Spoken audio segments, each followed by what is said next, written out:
नमस्कार, बहुत स्वागत आप सभी का। आपके साथ मैं हूं प्रिया सिंह और आप देख रहे हैं यूपी मांगे उत्तर। कर्नाटक में जीत के बाद कांग्रेस गदगद है। कांग्रेस पार्टी का जोश सातवें आसमान पर है। 2 महीने पहले तक जो गैर कांग्रेसी विपक्षी दल 2024 के लिए थर्ड फ्रंट की बात कर रहे थे, कर्नाटक नतीजों के बाद वो दल कांग्रेस के साथ मिलकर के बीजेपी से मुकाबला करने की अब बात कर रहे हैं। और इस कड़ी में सबसे आगे है पश्चिम बंगाल की मुख्यमंत्री ममता बनर्जी और समाजवादी पार्टी के अध्यक्ष अखिलेश यादव भी। दरअसल 2024 के लिए बीजेपी के जो चेहरा प्रधानमंत्री नरेंद्र मोदी हैं वही रहेंगे, लेकिन बीजेपी से फाइट करने के लिए ममता और अखिलेश यादव ने विपक्ष के नेताओं और कांग्रेस के आगे एक फॉर्मूला इस वक्त रखा है। अखिलेश यादव और ममता बनर्जी का यह कहना है कि अगर कांग्रेस और दूसरे विपक्षी दलों ने यह फॉर्मूला अपना लिया तो 2024 में बीजेपी को तगड़ी फाइट दी जा सकती है इस फॉर्मूले के जरिए। अब दोनों नेताओं ने कौन सा फॉर्मूला सुझाया है वो भी आपको बता ही देते हैं। 2024 के लिए ममता अखिलेश का कहना है कि जहां कांग्रेस मजबूत है वहां उसे समर्थन किया जाए, यानी कि क्षेत्रीय दल मिलकर के सपोर्ट करेंगे, और जहां क्षेत्रीय दल मजबूत है वहां कांग्रेस उन्हें समर्थन दे। ममता बनर्जी का यह भी कहना है कि लोकसभा की 543 सीटों में से कांग्रेस 200 पर मजबूत है, बाकी बची 343 सीटों पर कांग्रेस को त्याग करना होगा। यानी कि ममता अखिलेश ने गेंद कांग्रेस के पाले में डाल दी है। और ऐसे में सवाल यही है कि क्या कांग्रेस ममता अखिलेश के इस फॉर्मूले को तवज्जो देगी, और अगर तवज्जो देगी तो विपक्ष के गठबंधन का पीएम फेस कौन होगा, ये सबसे बड़ा सवाल है। आज इन्हीं तमाम सवालों पर हम चर्चा करेंगे। ममता बनर्जी की तरफ से क्या कुछ कहा गया, अखिलेश यादव की तरफ से क्या कुछ कहा गया, और आने वाले 2024 के फॉर्मूले को लेकर के क्षेत्रीय दल कैसे कांग्रेस के पास जा रहे, कांग्रेस उनको मानेगी। सुनिए पहले क्या कहा गया है। आदरणीय नीतीश कुमार जी, आदरणीय ममता बनर्जी जी, केसीआर साहब और बहुत सारे दल इसी कोशिश में हैं कि कोई रास्ता निकले और जो दल जहां मजबूत है उस दल के नेतृत्व में चुनाव लड़ा जाएगा। मेरे पास जानकारी ये है कि भारतीय जनता पार्टी लगातार 5 वर्ष जनता के बीच में रह करके काम करती है, तो चुनाव में जनता का आशीर्वाद भारतीय जनता पार्टी के साथ दिन प्रतिदिन लगातार बढ़ रहा है। 2024 में भी आशीर्वाद किस कुछ खास एक तरह से अभियान के साथ एक तरफा भारतीय जनता पार्टी के साथ जो जिले हैं उनमें भी अभियान आज से शुरू हो गया? नहीं, प्रदेश भर में गाँव कस्बा शहर गाँव गली मोहल्ला हर जगह।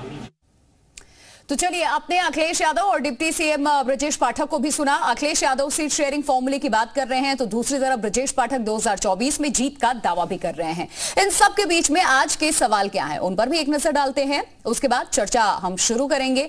देखिए, सबसे पहला सवाल ये, ममता अखिलेश का फॉर्मूला अपनाएगी कांग्रेस? 343 सीटों का त्याग क्या करेगी कांग्रेस? 2024 में किसे कमान दिया जाएगा? मोदी के सामने विपक्ष का पीएम फेस कौन होगा? ये तमाम वो सवाल हैं जिसको लेकर के आज हम चर्चा करेंगे। तमाम खास मेहमान हमारे साथ इस चर्चा में जुड़ चुके हैं। सबसे पहले परिचय आपका करा दूं।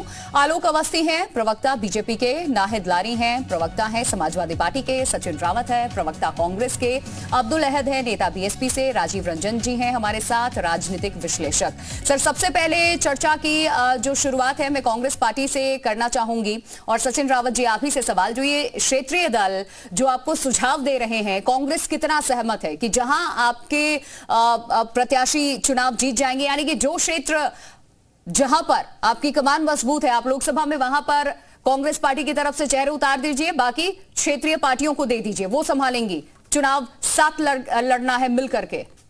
देखिए प्रिया जी, मैं सबसे पहली बात ये कहना चाहूंगा कि जिस तरह से अखिलेश जी का बयान आया और ममता बनर्जी जी का बयान आया, तो मैं ये कह सकता हूं कि अभी ये जो है कर्नाटका चुनाव के परिणाम के बाद इन लोगों ने बयान दिया। मैं कहना चाहता हूं कि अभी मध्य प्रदेश में चुनाव है, तेलंगाना में चुनाव है, राजस्थान में चुनाव है, छत्तीसगढ़ में चुनाव है। लोकसभा चुनाव से ठीक पहले 4 राज्यों का चुनाव, और वो कांग्रेस के लिए बड़ा महत्वपूर्ण है क्योंकि 2 राज्यों में हमारी सरकार है और 2 राज्यों में, एक में भारतीय जनता पार्टी की, एक में केसीआर की।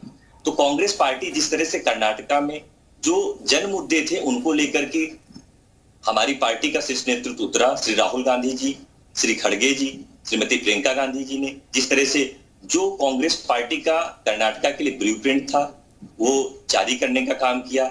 आपने देखा होगा जिस तरह से कर्नाटका में जो भ्रष्टाचार की सरकार थी भारतीय जनता पार्टी की, उसको उखाड़ फेंका कर्नाटका की सम्मानित जनता ने।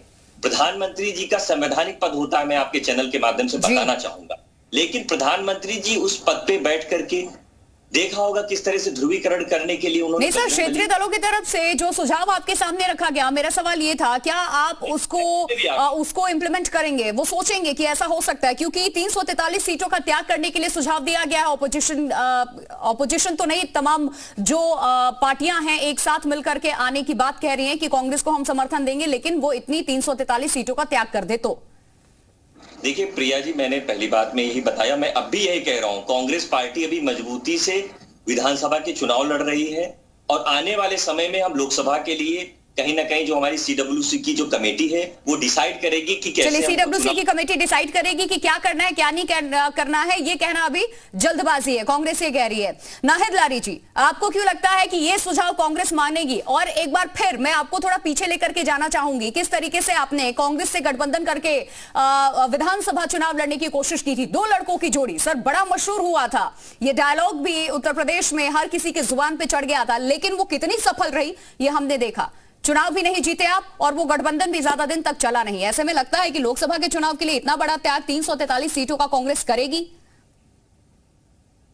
देखिए प्रिया जी, आपको चिंता है कि विपक्ष एकजुट होगा कि नहीं एकजुट होगा। देखिए ये मैं आपको निश्चित रूप से विपक्ष एकजुट होगा, कोई रोक ना पाएगा। और आप देखिएगा विपक्ष मिलकर 2024 में बीजेपी को धूल चटाने का काम करेगा।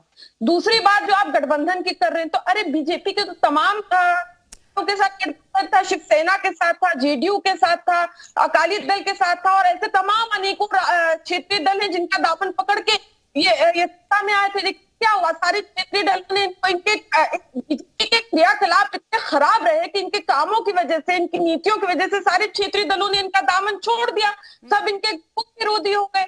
अभी आप दूसरी बात जो कर रही है कि बीजेपी जो है सत्ताधारी करती है, मंथन, अरे इनकी तैयारी घटिया है, ये मैं आपको बता दूं, इनकी तैयारी इतनी घटिया है, जो इतनी घटिया है कि भारत को।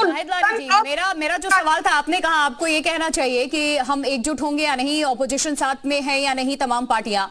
मैडम सबसे पहले तो आप लोग सब साथ भी आ जाए, सीट शेयरिंग पर आकर के ही पेच फंस जाती है ना। 343 सीटों का त्याग करने के लिए अगर आप कह रही हैं, 200 कुछ ऐसी सीटें हैं जहां पर कांग्रेस मजबूत पकड़ रखती है, वहां पे वो जीत जाएगी। बाकी क्योंकि कांग्रेस राष्ट्रीय पार्टी है, इतना बड़ा त्याग कांग्रेस करेगी जो आप लोग अपील कर रहे हैं? प्रिया जी, आपसे तो मेरा निवेदन, अपनी बात पक्ष ठीक से रखने का मौका दे, थोड़ा 1 मिनट कम से कम बिना रोक टोक।